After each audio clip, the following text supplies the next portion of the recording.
नमस्कार लाडक्या बहिणींनो, स्वागत तुमचे नवीन एका व्हिडिओमध्ये आपले ऑनलाईन सेंटर यूट्यूब चॅनलवर.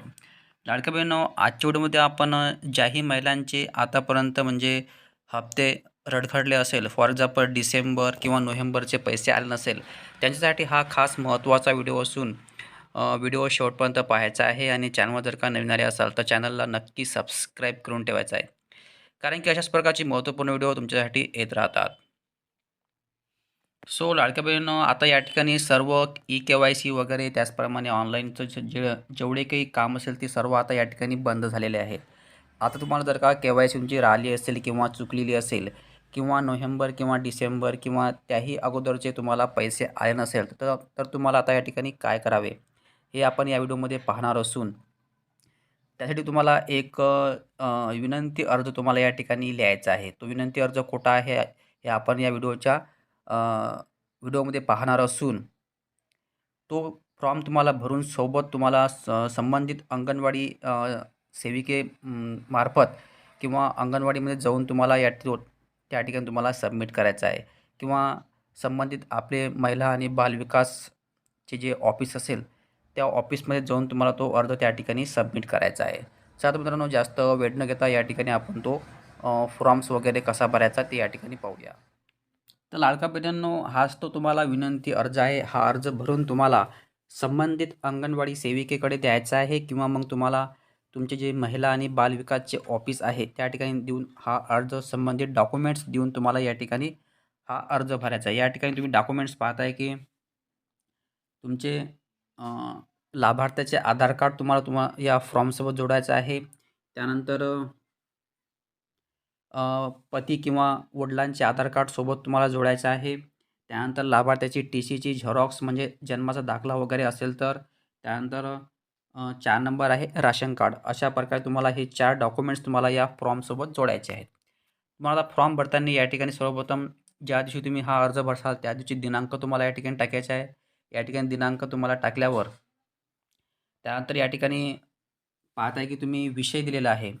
विषय यांनी दिलेला आहे की मुख्यमंत्री माझी लाडकी बहीण योजनेचा बंद झालेला हप्ता पुन्हा चालू करण्याबाबत अशा प्रकारे या ठिकाणी विषय दिलेला असून या विषयामध्ये तुम्हाला सर्वप्रथम लिहायचं आहे अर्जदाराचे पूर्ण नाव. तुमच्या आधार कार्डवर ज्याप्रमाणे नाव असेल त्याप्रमाणे नाव तुम्हाला सर्वप्रथम टाकायचं आहे. अर्जदाराचे पूर्ण नाव.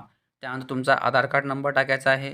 त्यानंतर 3 नंबरमध्ये अर्ज क्रमांक. आता या ठिकाणी जनरली बरेच प्रॉब्लेम आहे की जेव्हा तुम्ही तो फॉर्म भरला असेल लाडक्या बहीण योजनेचा त्यावेळेस तुम्हाला एखादी प्रिंट किंवा स्क्रीनशॉट मिळाला असेल, त्याच्यावर तो ॲप्लिकेशन अर्ज तुम्हाला मिळाला असेल, तो अर्ज या ठिकाणी तुम्हाला टाईप करायचा आहे.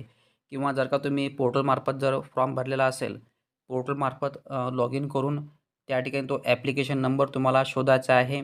किंवा मग ज्याही महिलांनी ॲपमार्फत फॉर्म भरलेला असेल त्यांनी ॲपमार्फत, आता ॲप हे बंद झालेलं आहे, ते या ठिकाणी लॉग इन होणार नाही.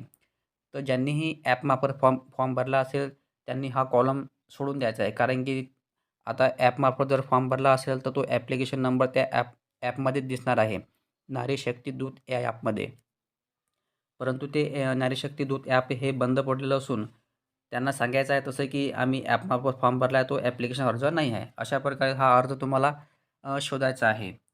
त्यानंतर समोरचा ऑप्शन आहे की पत्ता, जो तुमचा आधार कार्डवर ज्याप्रमाणे ॲड्रेस असेल तो ॲड्रेस तुम्हाला या ठिकाणी टाकायचा आहे. अशा प्रकारे हे चारही कॉलम भरल्यावर त्यानंतर समोर दिलेलं आहे की महोदय, मी वरील अर्जदार मुख्यमंत्री माझी लाडकी बहीण योजनेचा लाभार्थी असून माझा लाभ आता या कोऱ्याच्या ठिकाणी जे दिलेलं आहे पासून बंद झाला आहे.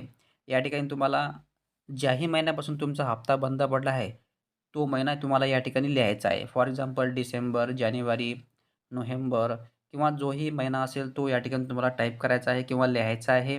म्हणजे फॉर एक्झाम्पल नोव्हेंबर पासून हप्ता बंद झालेला आहे अशा प्रकारे तुम्ही या ठिकाणी टाईप करू शकता. ज्या महिन्यापासून तुमचा हप्ता बंद पडला आहे तो महिना ते या ठिकाणी तुम्हाला टाकायचा आहे. त्यानंतर या ठिकाणी समोर महिना आहे की मी सत्य प्रतिज्ञेवर कळविते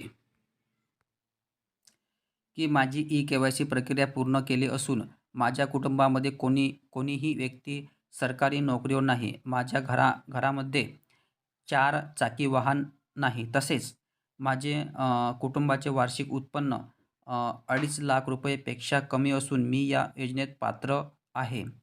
तरी माझ्या आधार कार्डची पूर्ण चौकशी करून माझे लाभ पुन्हा चालू करण्यात यावेत याकरिता अर्ज सादर करत आहे. अशा प्रकारे या ठिकाणी मायना दिलेला असून त्यानंतर तुम्हाला या ठिकाणी ठिकाण टाकायचं आहे. ठिकाण या ठिकाणी तुमच्या गावाचे तालुक्याचे ठिकाण तुम्ही टाकू शकता.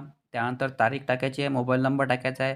त्यानंतर अर्जदाराची सही आणि ही सांगितलेले डॉक्युमेंट्स तुम्हाला या फॉर्मसोबत जोडायचे आहेत. अशा प्रकारे हा पूर्ण पद्धतशीरपणे फॉर्म भरल्यावर तुम्हाला संबंधित अंगणवाडी सेविकेमध्ये किंवा अंगणवाडीमध्ये जाऊन किंवा महिला आणि बालविकासमध्ये जाऊन तुम्हाला हा फॉर्म सबमिट करायचा आहे. जेव्हा हा फॉर्म तुम्ही सबमिट कराल त्यावेळेस तुमची पडताळणी होणार आहे आणि पडताळणी केल्यावर तुमचा पुन्हा जे राहिलेले हप्ते असेल किंवा समोरील हप्ता तुम्हाला ऑटोमॅटिक या ठिकाणी सुरू होणार आहे. सो लाडक्या बहिणींनो, अशा प्रकारे हा महत्त्वाचा व्हिडिओ असून जर का तुम्हाला हा फॉर्म हवा असेल तर हा फॉर्म आपल्या टेलिग्राम चॅनल उपलब्ध आहे. टेलिग्रामची लिंक या व्हिडिओच्या डिस्क्रिप्शनमध्ये दिलेली आहे. तिथून जाऊन तुम्ही टेलिग्राम चॅनल जॉईन केल्यावर तुम्हाला ह्या गोष्टी उपलब्ध होतील किंवा मग तुम्हाला याचा स्क्रीनशॉट काढून टाईप करून किंवा आपल्या हाताने सुद्धा लिहूनसुद्धा एखाद्या कोऱ्या पेजवर लिहूनसुद्धा तुम्ही हा अर्ज देऊ शकता. सो लाडक्या बहिणींनो, अशा प्रकारे हा महत्त्वाचा व्हिडिओ असून ज्याही लाडक्या बहिणीचे पैसे अडखडले असेल किंवा आले नसेल त्यांना नक्कीच हा व्हिडिओ शेअर करा आणि चॅनलवर नवीन आले असाल तर अशाच प्रकारची महत्त्वपूर्ण व्हिडिओ पाहण्यासाठी आपल्या चॅनलला सबस्क्राईब करून ठेवा. धन्यवाद. जय हिंद, जय महाराष्ट्र.